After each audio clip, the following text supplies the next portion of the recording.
Assalamu alaikum and welcome to another new and exciting edition of your favorite program, Good Answer. I'm your host Malik and I'm joined by the founder of Guidance TV, our beloved Shaikh Yusuf Estes. Assalamu alaikum, Shaikh Yusuf. Alaikum salam alaikum. Hey Shaikh, you know it's not just us over here. We also have our studio audience. Assalamu alaikum, guys. I hope you guys have some good questions, or a good question to start off with, because I know, Shaikh Yusuf, you have a good answer. I hope. Inshallah, but I have you on the hot seat right now because I have a gentleman from the UK. We went to the question UK. from the UK? We have a question from the UK. You're on the hot seat. Can you answer it? Well, let's find what the question is. Let's check it out. All right, you guys check out this clip. Assalamu alaikum. My name is Muhammad Yusuf. I'm an accountant. Basically, my question to Yusuf Estes is why Islam is undermined around the world. Is this the fault of a Muslim or the fault of a non-Muslim, or they look at towards the Islam? Hey, Shaykh, you're on the hot seat. I like my seat over here. I'm feeling comfortable because he asked you a tough question. He asked you a good question. Can you give him a good answer?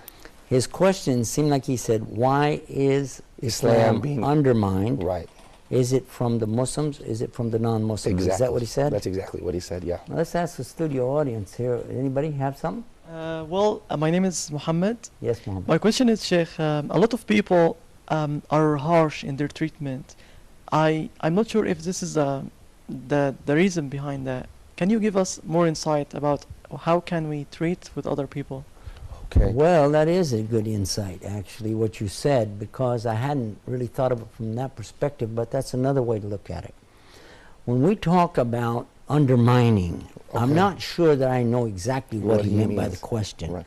But when we understand the word Islam to mean surrender, submission, obedience, sincerity, And peace, holistic, purity, some of the words that we know Islam means, then we could say what's undermining that. Okay. And I would have to say that there are factors outside of the Muslims attacking. Okay. And we know that this is from the devil himself attacking God's true religion of surrender to God in peace. The meaning, surrender to God in peace. This is the meaning of Islam. All right. Now, who would be the biggest enemy to that? Would be the devil. So he would be the undermining factor here, I think. And we'll find in chapter 2 of the Quran, verse 208, and Allah says, Ya ayyuhalladhina amanu, udkhulu fi silmi khafatan. Now, here Allah is saying, O you who believe, enter into Islam perfectly. Okay. Wala, and do not follow the footsteps of the shaitan. Verily, he is an avowed enemy to you. So for sure, Allah has already told us who our biggest enemy is, the devil himself. And he's constantly doing what's called wiswas. The last surah of the Quran deals with the subject of wiswas, whispering into the sudurin nas, the hearts or the chest of mankind, whispering right into your heart, really, to get you to do bad stuff. And we seek refuge, na'udhu billah, with Allah subhanahu wa ta'ala, from this wiswas, this whispering. And the devil has no power except that he can do this whispering. And he sure tries to influence us in so many things we do. So now let's take it to the next level. You're suggesting that, and I agree with you, that Muslims have done a lot of wrong things along the way. We don't show Islam properly because of our bad habits, our bad characteristics that we have. But they're not bad habits as a Muslim. They're bad habits that are not from Islam. So a Muslim doing bad things doesn't mean Islam taught him to do that. And we have so many examples you can look at. You can pick up your newspaper, front page, and find something that a Muslim did wrong somewhere. You know? But that doesn't mean Islam taught him that. That simply means that he's doing something against Islam. Now, who inspired him is the devil. Now, here's an interesting thing, though. While the Muslims are making up somewhere between 20 and 25% of the population of the earth, what about the other 80 or 75%? When they do something wrong, we're not seeing that blasted all over the screen. We're not seeing it really thrown out. There was one, you remember back, that killed 71 people in Norway. Yes, indeed, Sheikh. I do remember that. And it hurt my heart when they said immediately, we believe this is Islamic terrorism, when in fact it was quite the opposite, wasn't it? Yeah, yes, you're right. While it was going on, they were saying this is an Islamist out here. It looks like, oh, it's Islamic. And he said himself he was doing it against Muslims, against Islam. Yeah. And he said it was self-defense. Crazy. And then they said, well, you see, he's not well. He's mentally not balanced. And you, I think everybody knows about that. Right. But still, and I'm not talking about that man and what he did, and I'm not talking about what Muslims and they do. What I'm talking about is the way things are represented in the general media, which, by the way, excuse me for putting a plug in here, but Huda TV is here for this purpose, to show the right reason and the right purpose for all of us as Muslims to move forward on true Islam. Right. Not what somebody said Islam is, but what Islam really is from the very word itself. That's why I keep going back to the etymology. Right. And by the way, as long as I'm giving these plugs out here, I mentioned Peace TV too, because it's another great source for finding out what is true Islam, and as well Guidance TV in America. What we're saying again and again to all of the Muslims, guys, understand, for crying out loud, there are forces out there trying to get you to do bad things and then say, see what he did? Right. And that's the devil himself. He'll come to you, oh, do this, do this, do this, and you do it, and then he's your enemy. He'll say, ha, see what he did? Look at that. So this is the shaitan. This is the devil himself inspiring you to do bad, and then inspiring your enemies to notice it and promote that as though it was Islam. Right. And this is what we are seeing everywhere. I want us to focus on ourselves and not blame anybody else. Let us not blame Jews or Christians. Let's don't blame the media. Let's don't blame the politicians. Don't blame these false kings or any of the rest of it. Let's don't even blame the devil. You know what? Let's blame ourselves, because everybody's living in the same world. Every human being is out there is dealing with the same kind of problems. We don't have any more excuse than anybody else. Right. Excellent. You're making choices. Live up to that. You made the choice, now deal with it. You said something, you did something, it was wrong. Say, you know what, I'm wrong, astaghfirullah, I apologize. Hardest thing in the world for a human being to say. Excellent. True or false? That's a good answer. It's true. And Sheikh Yusuf, I believe that many of us in the Muslim world are suffering from what I like to call a victim's mentality, when we always blame other people. But what you're saying now, right here, is no, we have to look to ourselves and take responsibility for our own actions. Is that what you mean? I want to go back to the Quran again and see what Allah said about it. I think that's fair. Some of our programs, you may have heard me say these words. I love to say it anyway. In Quran, one who was very victimized, in our estimation as human beings, here is a man going to the people of Nineveh, and he's saying, I've been inspired by God to call you to worship only Him alone without partners. And guys, I've been inspired by Allah to tell you that if you don't accept this message, He's going to destroy us, all of us. But none of them accepted the message. Not one. Nope, not a single one. So he got up and left. He went out to the seashore, got a boat, went out into the sea. The storm came up. I think you know who I'm talking about. Then they threw him overboard and a whale swallowed him. Now you know exactly. I'm talking about none other than Jonah and the whale. But by the way, in Quran, we understand the very big message behind it. Because in the whale, the prophet Yunus, Jonah, was there for a long period of time, days and nights. And he says that this special word, but before I tell you, I want to tell you what Muhammad said. Peace be upon him. Go ahead. He told us, had he not said these words I'm going to tell you about, had he not said these words, he would remain in that whale till the day of judgment. Well, what are these words that are so special? La ilaha illa anta subhanaka inni kuntu min dhalimin. He came to the realization and he voiced it, he said it, and listen to this commitment. There is none worthy to worship except you, Almighty Allah. The glory, the majesty is all for you. And verily, I am the one who did the wrongdoing to myself. Inni kuntu mini dhalimin. I did it to myself. I did it to myself. Even though he could say, no, it's those people that threw me off the boat. No, it's this whale. He swallowed me. No, it's those people in Nineveh. They should have accepted the message. Oh, not me, not me. No. La ilaha illa anta subhanak. None to worship except you, Allah.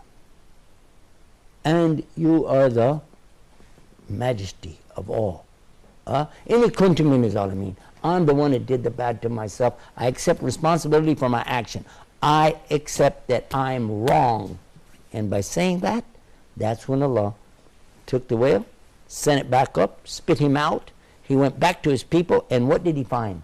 We know in Islam that he found that every single one of those people had accepted to submit to God on those terms that he'd preached, but didn't stick around to watch him accept. Proving another point, God does not need us to do anything.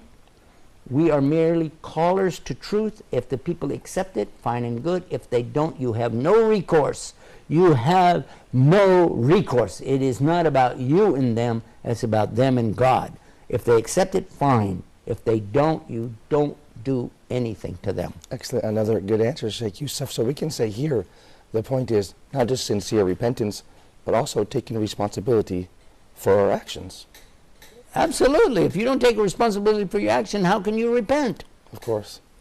You have to say, I'm sorry I did it. What do you say, I'm sorry that he did it? Good answer, Shaykh Yusuf. But we have another good question from our studio audience. Go ahead, brother. Assalamu alaikum, Sheikh. My name is Muhammad. Muhammad? Are Muslim countries backwarded? And if so, why? Thank you, brother. I think he's asking us, are Muslim countries backward in Islam to blame? Well, first of all, what do you mean by backward? If we mean by backward, that we find in many Muslim countries people are using donkeys, camels, Right. horses, and actually people to haul things around. Right. We're seeing ox carts made out of wood. We're seeing shelters built out of sticks and stones. We're seeing little homes made out of bamboo.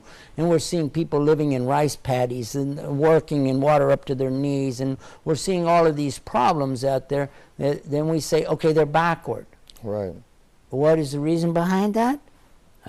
That's the good question. I'd like to take a break and come back and give you the good answer right after that. Thank you so much, Shaykh Yusuf. You guys stay tuned for the good answer with Shaykh Yusuf Estes. Welcome back to Good Answer, Shaykh Yusuf Estes. I'm feeling comfortable over here. You're on the hot seat. You got to come up with these good answers, and we have a lot of tough and good questions. Well, before the break, the brother from the studio audience asked us, are Muslim countries backward, and is Islam to blame for this? Actually, we do see in many of the Muslim countries poverty Okay. and lack of education. If this is the case that we're saying are Muslim countries backward in that respect, we would have to say yes, compared to America, compared to Right, Europe, right. compared to UK, Right. yes, that's a backward situation. Okay. Is Islam to blame for it? Absolutely not. Why not? Oh, because first of all, what we know in education today, especially in the areas of science Right. and medicine, language, preservation of history, authentication of facts, all of these sciences that we know today are originating, for the most part, from Muslim scholars throughout the many centuries. We can go back to Spain, for instance, take, for example, 1,000 years ago, Right. and you'd be very surprised to see the advancements that they had then that we still use until this day, Okay. that we rely on for scientific evidences in embryology, Okay. MashaAllah. geology, astronomy, understanding hydrology, the water cycle, and so on. All of these things, we can find a lot of examples coming to us from the great learning centers in Andalus, Cordoba, Fez in Morocco, Al-Azhar in Egypt. So many places that we can look at. And don't overlook Baghdad Of course, in Iraq. and Damascus. Right. And don't overlook the Saudi Arabia, which has given us some very good examples of higher education. Right. Today, though, that is played down and made to look as though, no. Right. But as I heard Dr. John Esposito say in Washington, D.C. one time, he said this is knowledge which is borrowed and then re-borrowed MashaAllah. back again and made to look like it belongs to the Western society. But however, the fact is there are so many things we know today that are actually coming right straight from Quran and Hadith of Muhammad and the great scholars who have interpreted and understood these things. So it is very unfair and unwise to make such a statement. Now, as to the condition of Muslims, let us deal with that. Okay. What is the reason for this extreme, and I will use that word, extreme level of poverty for Muslims around the world? Two factors. One is greed. Greed on the part of Muslims themselves, Okay. throwing other Muslims into a very bad circumstance by not giving charity, Right. by not giving their support as they could from zakat.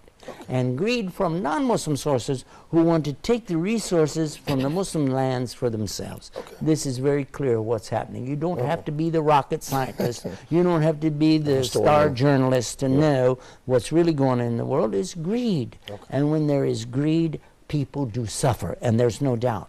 But let us also consider the fact, as we've mentioned before, that there are such a huge number of Muslims in the world that there is poverty around the world. Of course. So if you include all of these factors, it balances out. Of course. But check this out. In the United States of America, the level of highest education is amongst Muslims. I'm so glad you mentioned that, Sheikh Yusuf Estes. A lot of people don't know that. And what else can we say about that? Is it true that American Muslims also enjoy a higher economic class as well? There are those Muslims throughout the world Okay. who are the most wealthy, materialistically speaking, Okay. in the world. In Saudi Arabia, Okay. in Kuwait, Right.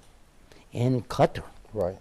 and in UAE, and the Gulf countries. But not only there. You'll find, and you might be surprised to know, in Turkey, some very rich Muslims. MashaAllah. And in Egypt, some very Very rich. wealthy. And in India, and in Pakistan, people of immense wealth. In Afghanistan, and you're saying these are very poor countries. Right. Yes, the bulk of them are poor, but the responsibility on the Muslims who have is not being met because they're supposed to give to the have-nots through their zakah or purification of wealth. And when we don't see that, then we see Muslims everywhere suffering. And also, you might not know this, maybe you do, that whenever we withhold the zakat, Allah withholds the rain. And you'll find in Muslim countries, many places, no rain. Why? Why are we seeing rain so much in countries like America, for instance, and Europe and in UK? Why are they getting all the rain? Right. It is related because they do have, even though we say, well, they don't have the right belief, that isn't the issue. The issue is, with what they do have, do they give in this world? Because if they give charity in this world, Allah gives back to them, even if they don't have the right belief. Their rewards are in this world. Maybe they won't get anything on the Day of Judgment. That's another story. But in this world, if they follow the rule, give charity, give charity, give charity, give of your wealth, give, and Allah will give you more, give you more. But when you withhold, then Allah will withhold. And you will suffer, and so will the people living there. SubhanAllah, that's another good answer, Sheikh Yusuf. Is it safe to say that if Muslims themselves followed Islam correctly, then nobody could undermine Islam and say that Muslim countries are backward? We don't have to say it. We have the proof for it. The very clear proof that at the time of Muhammad, peace be upon him, those righteous Muslims who did follow Islam suffered not from what we suffer from, but something else. Whereas they ran away from the material world, the dunya, chasing them. Right. They want to get away from me, get away from me. And it was chasing them. They were having wealth thrown at them. Right. Yes. Excellent point. For us, we're running after it, and it runs away from us. So that's an excellent point, Sheikh Yusuf. That's an excellent point. The early Muslims ran away from wealth. They immigrated away from wealth to find a peaceful place to practice Islam. Where today, we see the They reverse. gave up wealth, my God, man. Some of the richest people in Mecca joined Islam and lost everything. Abu Bakr, Abdurrahman bin Auf, Suhaib. Uthman bin Affan. So many. These are some of the richest people. And look what they gave up. They left their wealth to enter Islam. Where today we see a reverse migration where people are... And then the wealth still chased them. Right. I remember the story of Abdurrahman bin Auf, that one morning around Fajr time something, he went out of the masjid, and on the way he came to know that there was a caravan coming. Okay. And he offered to buy it, and he gave so much for it. And as he was coming back in, I don't know if he went to the toilet, what he went, but when he was coming back in, somebody else came to him to buy it from him, and he hadn't even seen it yet. And he had it. Okay, so he accepted this profit. Right. He had already paid for it. Now he accepted a profit for it, and he gave it all to Islam when he got back in the mosque. He just gave it to the Prophet and said, here, take all of it. MashaAllah, another good answer, Sheikh Yusuf. What about our studio audience? Do you think they have another good question? Let's find out. Yes. Assalamu alaikum. Walaikum salam. My name is Ahmed, and my question is, how can I or any other Muslim be a good model for Islam? Excellent question, because people are perhaps saying, maybe as Muslims, if we're not practicing our deen, we are ourselves undermining Islam. So how can we work to not undermine Islam and to be a good example? I think you've hit maybe on one of the most important points. Thank you. I think you did. Because when we talk about Islam, people are looking around to get an example of it. I mean, you can have a book, you got a philosophy, you've got an ideology, you're presenting something to me, you're saying, oh, this should be like that, this should be like so-and-so, people should do this, people should do that. Right, okay, right, let's right. look at the Muslims and see what we got. Right. Whoa, whoa, the opposite here. I go into Pakistan, I go, oh my God. I go to Egypt, oh no. Right. Saudi Arabia, oh wow, wow. Right. I'm not seeing what I'm hearing. Right, I agree, Sheikh. But one of the things I will caution anybody, don't judge the religion by the people that claim they're following it. Any religion, not just Islam, any religion. This holds true. Actually, any ideology. Any ideology. For instance, even. I'll give you the one that's not related to religion. It's opposite. It's communism. Okay. Communism very clearly calls for something beautiful, actually, and that's a sharing of communal wealth, Right. communal knowledge, and to, on all levels, Right. really share with people. Right. Right? Of course. But that's ideology. In practice, it sucks. Look It's at- horrible. look at the Soviets. Nobody likes it. Right, of course. Right. Look at the Soviets.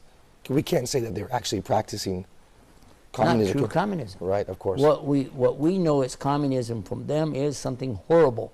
And I attribute that to the fact there's no belief beyond their own society itself. Right. Believe in your society as what? It becomes the God. Right, right. Whereas in Islam, we know Allah has set these priorities. He's set this pecking order in place for us. He's given us commandments. He's shown us how to live our lives. And then He's let us free to choose.